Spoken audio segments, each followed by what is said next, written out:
Ms. Allen, call your next witness. The defense recalls Ms. Wade to the stand. Ms. Wade, please remember you're still under oath.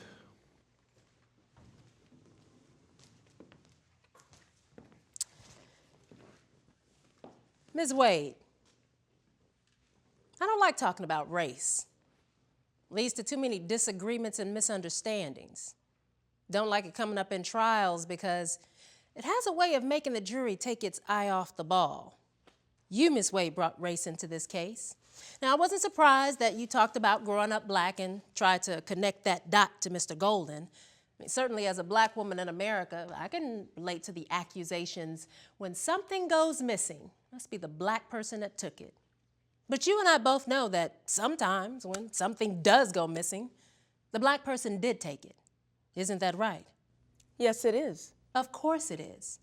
Ms. Wade, you and I are strivers and achievers. Still, no matter how much we achieve, many folk will still think the worst of us simply because of the pigmentation of our skin. We resent it. It makes us angry. Isn't that right? That's why we're here today. Touché, Ms. Wade.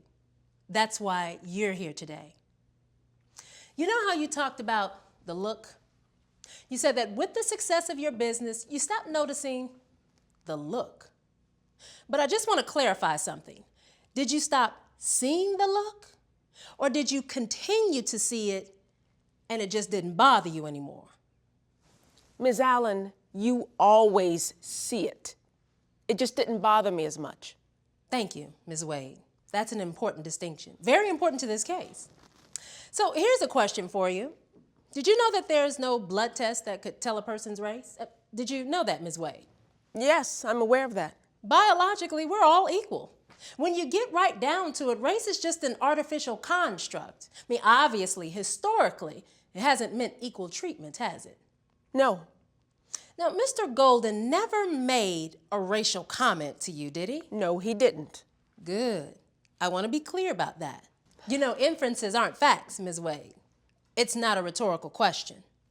Ms. Allen, I know inferences aren't facts. Good. I want to be clear about that too. Now, in July of 2009, you were still living in Bronzeville, is that right? Yes. And Bronzeville is predominantly African American, isn't it? Yes, it is. Now, Mr. Lawton has more than implied that Mr. Golden is a racist because he lives in Lily White Winnetka. Mr. Golden explains he lives where he lives because that's where he grew up. How about you? Why did you live in Bronzeville? I was comfortable living there. Where you go to bed at night matters to you too. I suppose it does. Now, would you take offense if someone accused you of racism because you lived in Bronzeville? Since I'm not a racist, yes, I would. Then you agree with Mr. Golden's comment, you can't judge a person by where they go to bed at night. I suppose so.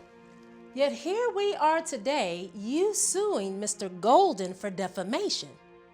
Strikes me as the only defaming going on here is the defamation of Mr. Golden. Objection. Sustained. Have you ever worked on a defamation case? Yes, one. Well, which side were you on, the plaintiff or the defendant? The plaintiff. Now, I hire legal graphic designers like yourself all the time. And you and I both know that to do your job well, you have to know the case just as well as the attorneys do. That includes knowing the law too. So how did that case turn out? Who won? The plaintiff. Damages awarded? $300,000. $300,000. Huh. I want to get to the day in question, the day you went to Arthur Golden's house. Start out from your condominium in Bronzeville. Yes. Pretty hot day, wasn't it? It was a summer day. A Chicago summer day. According to the National Weather Service, July 27th had a high of 92 degrees. The humidity was 87%. So it wasn't just hot, it was a real scorcher. Now, when you walked to the L, did you carry anything with you? I had my shoulder bag. Were you a happy camper as you set out? I don't understand your question. How was your mood? My mood was fine. You weren't just a little irritated having to travel 2.5 hours for a pro bono job? I don't recall. Fair enough. As you walk to the L, see many people along the way. I'm sure I saw people. Mostly African American? Mostly. Now, when you got on the L, did you sit or stand? I sat. Mostly African Americans on the L. Yes, mostly African Americans. Now, as you got closer to downtown Chicago, the demographics started to change, didn't they? I'm sure it did. Now, when you walked from the L to the Chicago Metro, you had to have been feeling the weather as you walked. As you said, it was hot. Were you perspiring? I don't remember. Did you have a bottle of water? I don't remember. Did you stop for a drink? No. Well, how about when you got to Mr. Golden's house? Did the housekeeper offer you a drink? No. A hot day like that, are you sure? I'm sure. Well, how about Mr. Golden? Did he offer you No, a drink? he didn't. The housekeeper didn't offer? I already said she didn't offer me a Mr. drink. Golden was rushing, probably figured the housekeeper already offered. Anyway, I'm getting ahead. So, you take the Chicago Metro to Winnetka. You go through Evanston, Wilmette, Kenilworth, then Winnetka. Interesting, the contrast. How the landscape changes from city to leafy, wealthy suburb. Now, while you were on the train, did you think about your financial troubles? Miss Allen, I was in the middle of a financial crisis. So yes, it probably crossed my mind when I was on the train. Well, how about National Graphic's $500,000 offer to buy your business? The very offer you turned down. Did you think about that? No. Well, how about Siegel and Carmen? You had to have been wondering how much longer before they jumped over to National Graphics. No. Okay, just to be clear, you're not saying you never thought about the possibility. No, I'm not saying that. If I were you, I'd have been thinking about it a lot. Objection. Withdrawn. So, you get to the station. You've got a mile walk to Mr. Golden's house. You seem pretty disappointed Mr. Golden didn't offer you a ride back to the station. I never said I was disappointed. Not directly, no. Objection. Inferences aren't facts, Miss Allen. Just want to make sure you know that. Objection sustained. So, as you're walking to Mr. Golden's house, did you feel comfortable? I was aware of my surroundings. What exactly does that mean, aware of your surroundings? Being a black woman walking for the first time in a community I've never been, I am not oblivious to the situation. Did you feel safe? I didn't think anything would happen to me, but I didn't feel at ease either. Does that answer your question? Did you pass any people? Yes, Miss Allen. I walked past many people, men, women, and children. Yes, they were all white. Yes, Miss Allen, many of them gave me the look. I was even stopped by a Winnetka police officer who wanted to know if I knew where I was going. Strange question, isn't it, Miss Allen? Do I know where I'm going? As if I just landed from outer space. Probably not the first time you were profiled. No, Miss Allen, not the first time. Make you angry? What do you think? I think it made you very angry. Yes, it did. So, you get to Golden's house. Quite a house he has there overlooking the lake. Yes, it's quite a house. Now, while you waited in the study, did you notice the family photos? Hard to miss. Yes, they are. There are family pictures, then there are family pictures. Now, Mr. Golden finally arrives. Did he apologize for being late? He said he was sorry. You don't sound convinced. I had never met the man before. Did you and Mr. Golden shake hands? We shook hands. Didn't get a drink, at least you got a handshake. So, now we get to the moment of truth. Mr. Golden says he took out his wallet, watch, and keys out of his pocket. You said you never saw him do it, right? That's right. I never saw him do it. Okay, just to be clear, you're not saying that he didn't take out his wallet, watch, and I'm his... not saying he didn't. Well, how about the keys? Did you hear a set of keys at the desk? No, I didn't hear the Come on, keys. You had to have heard a set of keys. Objection, Your Honor. Asked and answered. Sustained. Move on, Miss Allen. So there you are, alone with Golden. You two talk. Say, did you see him taking notes? Yes, I saw him taking notes. On a legal pad? Yes, on a legal pad. Now, Mr. Golden says you were taking notes too, is that right? Yes, I was taking notes. Do you still have those notes? No, Well, why not? I didn't get the job. There was no reason to save them. Just as there was no reason for Mr. Golden to save his notes either, was there? I'm not the one offering notes on a legal pad as part of my defense. Ms. Wade, what did you do when Mr. Golden left the study to take the call from his building manager? Like I said before, I looked through Edgeworks brochures. Did you ever get up? No, I did not. Don't believe you, Ms. Wade. Don't believe me, Miss Allen. The last place you wanted to be on that summer Saturday was Arthur Golden's house. But you had to go. Your biggest client asked you to go, and you couldn't take the chance to say no. You couldn't take that chance, could you? No, I couldn't. So you gathered yourself on that Saturday morning, stepped into a 92-degree humid Chicago summer day, just a few degrees away from one of those alerts where they tell people to stay inside.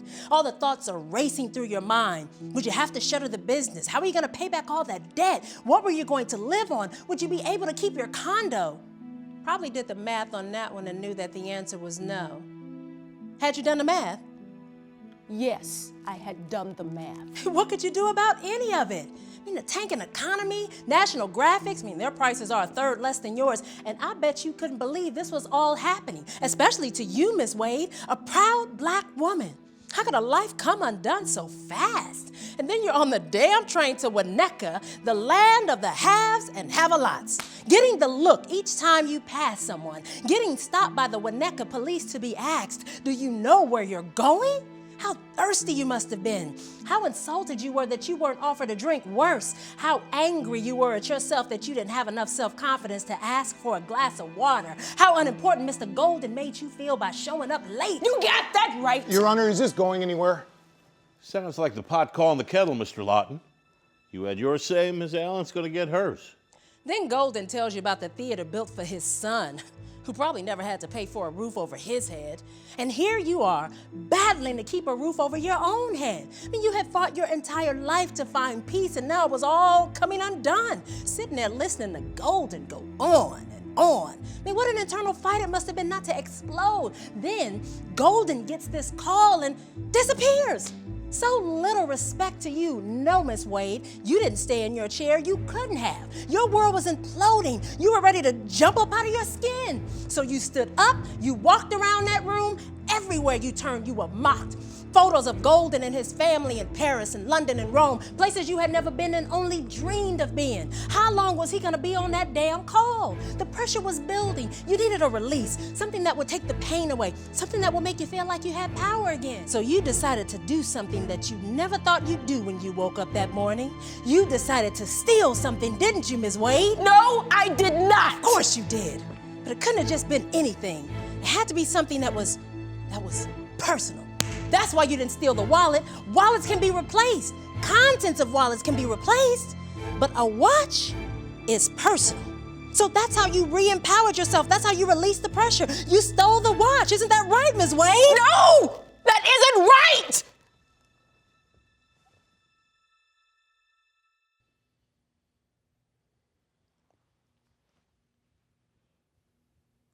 The world is not a fair place, Ms. Wade. I think it's tougher for you and me. But no, Ms. Wade, that doesn't give you license to steal a man's watch. Then on top of that, sue him for $500,000 to put your life back together.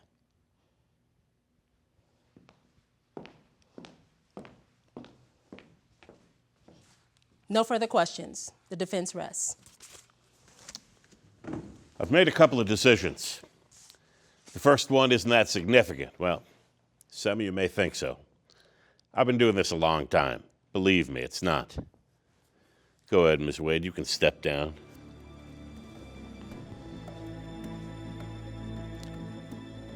We're not going to hear closing arguments. Don't need to.